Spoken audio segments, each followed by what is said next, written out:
They say words can't kill you. But whoever said that never heard their own parents wish them dead.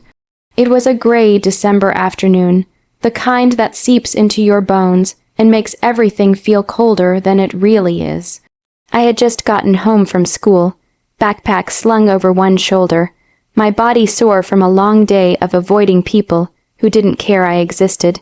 I dropped my bag by the door and walked into the kitchen where my parents sat, sipping tea like they were the heroes in a story I wasn't part of. I should have known better than to speak. I should have learned by now that my voice meant nothing in that house. But a part of me, some naive shard of hope, still believed that maybe today would be different. I got second place in the writing contest. I said quietly, holding out the certificate like it meant something. My father glanced at it, then at me, with that familiar look of disappointment, like I had personally ruined his life by existing. My mother didn't even look up from her phone. The silence that followed was heavier than words. "That's it," I asked, forcing a smile. "No good job, not even a you could do better." My dad exhaled slowly and set his cup down.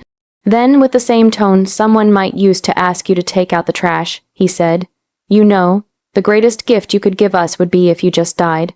The room went silent. Even the old refrigerator stopped humming, like it too needed a moment to process what had just been said. My ears rang, my hands went numb. I looked at him, then at my mother, searching for some sign, any sign, that he didn't mean it, that this was some sick joke or cruel sarcasm. But she just nodded, eyes still fixed on her phone. She agreed. And something inside me cracked. I didn't scream. I didn't cry. I didn't throw the certificate in their faces and demand they take it back.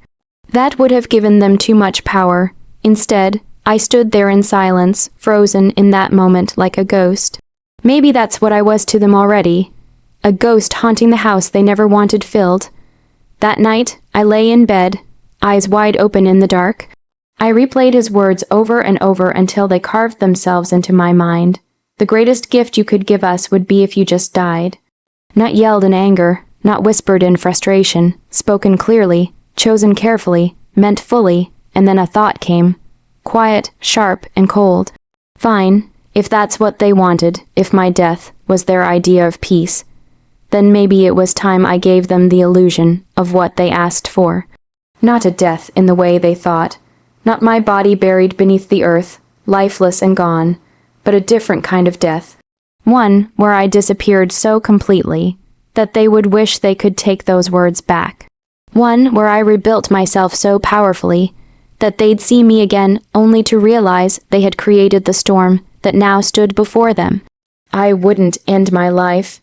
I'd just end the version of me they thought they could break. The days that followed were a blur of motions. I had grown too accustomed to empty routines, forced smiles, and pretending everything was normal, but every minute of my existence in that house felt like a slow suffocation, like I was breathing underwater, trying desperately to hold onto the air while it slipped away. I wasn't sure how to start, but I knew I had to begin somewhere. It wasn't just about running away, about escaping. It was about erasing the last traces of who I had been, of who they thought I was. I needed them to understand. I needed them to feel what it was like to lose someone they never truly knew, never truly loved. The first step was simple: distance. I began to shut myself off from everyone, including my friends, my teachers, anyone who might have noticed the shift in me. I buried myself in schoolwork, hiding in the pages of books that held more warmth and kindness than my own home ever had.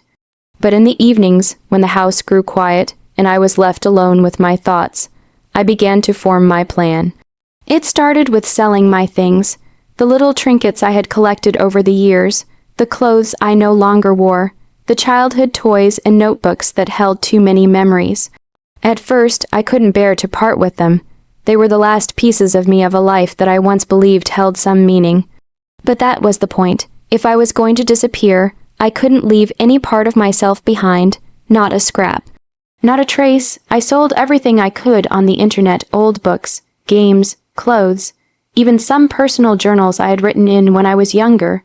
It was painful, but it felt necessary. I needed to shed the skin that had once been me, to create a person I could never be again. And eventually, The money I made from all the items went into a small bank account I had secretly opened. No one in that house knew about it. No one ever would. Next, I began to craft my story. On the outside, it looked like I was just another teenager caught up in the chaos of life.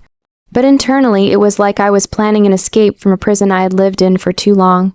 I created fake social media profiles designed to make it seem like I had everything under control. I posted photos of beautiful sunsets, quotes about finding myself, and images of new places, anything that made it seem like I was out there, living a dream life without them. It wasn't difficult. They never paid much attention to me, to my life. I was invisible when I was there. I would be just as invisible when I was gone, but it wasn't just about running away. It was about making them realize how little they had appreciated me. I left notes, hidden in places they would eventually find hidden inside bookshelves, tucked under chairs, wedged inside the cushions of the couch. Each one was a letter, not to them directly, but to their future selves. I would detail the moments they had missed, the words they had never said. I would leave them with no doubt that I had once loved them, despite everything, but now I was gone. One note written in my familiar handwriting read, "You never wanted me here. I was always just a shadow to you. I gave everything I had, but it was never enough. Now I'm gone, and you won't even know how to feel." Another, "The greatest gift you could give us would be if you just died. I'm giving you that gift. I'm gone now. And I'm never coming back." The night I left was a quiet one, like so many others. The house was still and cold, the silence that filled it more suffocating than comforting. I didn't say goodbye. I didn't leave any clues behind. I simply packed my things, a few clothes, a handful of personal items, and my journals, and slipped out into the night. The plan had been set into motion. I wasn't going to disappear with a bang. I wasn't going to be a headline or a story for anyone to talk about. I was going to fade away, like a memory long forgotten, until they were left alone in their empty house, realizing too late that the greatest gift they had asked for wasn't death. It was my absence. This chapter deepens the protagonist's decision to go through with their disappearance, emotionally, revealing how they had been slowly suffocated by their parents' disregard for them. The process of selling their belongings, creating fake identities, and leaving cryptic notes all served to set the stage for the dramatic return in the final chapter. Years passed, and I became someone I hardly recognized. It wasn't that I had erased my past. It was that my past no longer had power over me. I had worked hard, rebuilt my life piece by piece, learning to thrive in a world where no one had ever really cared if I existed. But the ache of being unwanted never fully left, even as I grew stronger. I'd been living in a small apartment in a new city when the letter came. At first, I thought it was junk mail, but something in the way it was addressed made my heart stop. It was from my parents. I hadn't heard from them in years, hadn't even bothered to track their lives. After everything they had said, I figured it was over. I had let them go, accepted that they never would care enough to find me, but the letter was here, and the moment I opened it, I understood why. They had found one of the journals I left behind. The first pages of the letter were filled with apologies. Not the kind of apologies that made a difference, but the kind you write when you realize you've ruined something beyond repair. They spoke of regret, of longing to reconnect, of how they had lived with the unbearable weight of their guilt for years, but it wasn't their words that made my heart pound. It was the way they spoke of the person I had once been. They had never seen me as anything other than an inconvenience, but now, reading between the lines of their desperate plea, I understood the depth of their regret. They had finally realized what they had lost, and it wasn't my death they had been wishing for. It was me, the version of me that had once loved them, the version of me they had broken and discarded. They didn't know it yet, but this was the moment I had been waiting for. I had become someone new, someone who didn't need them, someone who had healed and grown, not because of them, but in spite of them. And now, they wanted me back. They wanted me to return, to fill the empty space they had created in their lives. They thought they could just ask, and I would come running back to them, like a lost dog eager for scraps. I didn't reply to their letter. I didn't give them the satisfaction of an easy answer. Instead, I waited. It wasn't time yet, not until I had made them realize exactly what their words had done to me and to our relationship. They needed to understand that they couldn't just erase their actions with a few words of regret. But when I did return, it was on my terms. I didn't go back as a broken child seeking validation. I didn't go back with the hope that they would love me the way I had always wanted. I went back as someone who had survived without them, someone who had built her life without the foundation they had never given me. I went back to show them how small their world had become without me in it. I called them the night before I showed up. The conversation was simple. You wanted me gone. I said, voice steady but cold, I'm back now. There was a long pause. I could hear their breathing over the phone, sharp and quick, as if they couldn't comprehend the sudden change. They had always expected me to stay lost, to remain invisible, to fade away and never come back. But here I was, the same person they had abandoned, but different, stronger, and no longer afraid. The next day I stood outside the house I had once called home. I hadn't been back since I left, but it looked exactly the same. The same worn door, the same cracked windows, the same empty porch. When I walked through the door, they were waiting for me, standing in the living room, looking as though they hadn't aged a day. They weren't prepared for the person who had come back to haunt them. I looked at them, really looked at them. For the first time in years, they hadn't changed. They were still the same, but I was no longer the same fragile girl they had discarded. I was a woman who had learned to live without their love, without their approval, without their care. I'm here, I said, my voice even, but with an edge they had never heard before. You wanted me to disappear. I'm back now. But I'm not the same person who left. Their faces paled, eyes wide with shock. They didn't know what to say. My father's mouth opened and closed, as if searching for words that could undo the damage they had caused, but there were no words for this.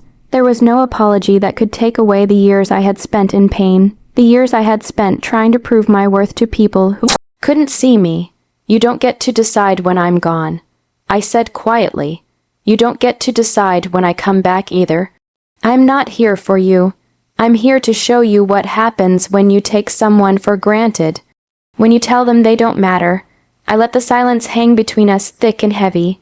I wasn't going to scream. I wasn't going to beg for their love. I had lived without them for so long that I didn't need them to survive. What I needed was for them to see the damage they had caused, and they were seeing it now. I don't need you anymore, I said, my voice firm, but you need to know what it feels like to lose me, to realize that I'm not coming back to fix what you broke. I'm not the girl you can control. I'm someone else now. And I will never be the same. The truth hit them like a wave. Their eyes welled up with tears, but there was no comfort in them. I had already walked away from that version of myself, the version they had tried to mold, and now they could only look on, realizing that the greatest gift I had given them wasn't death. It was my absence, my survival, my strength. I left them standing there, broken by their own choices, and I walked out of their lives for the final time not as the girl who was invisible, but as someone who had finally learned to be seen. This chapter closes the loop on the protagonist's journey, showing that the greatest revenge wasn't in hurting them physically, but in becoming someone stronger, someone they couldn't break or control. It's an emotional moment of empowerment and the realization that, in the end, it wasn't their love that mattered. It was her own. Feel free to build upon this with additional emotional layers or reflect further on their reunion. If you need help refining or expanding any parts, let me know.